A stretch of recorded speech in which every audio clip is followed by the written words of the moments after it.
Look around, and it is easy to see we are living in a kind of wilderness. It might be paved with concrete rather than sand, but the harsh economic realities, the political instability, and the sheer isolation leave us hungry.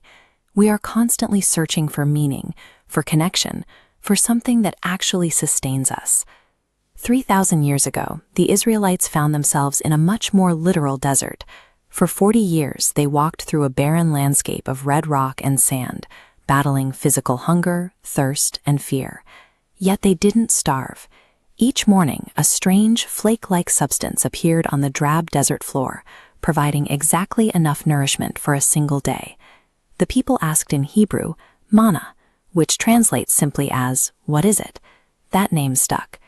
This daily bread saved them from starvation, while serving as a school for the soul, teaching an anxious people to trust that the one who fed them today would feed them again tomorrow. But the manna had a limit. Those who ate it eventually died.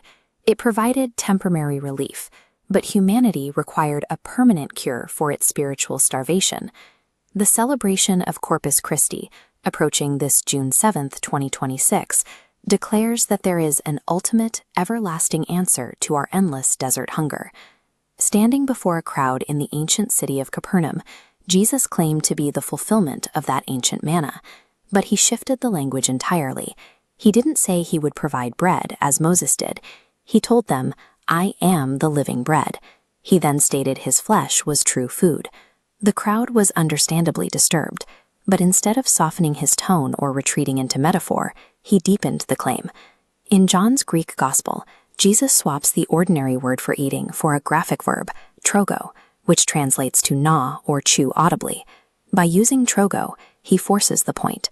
Consuming him is a physical action, not a comfortable symbol. The Eucharist presents a visceral mystery.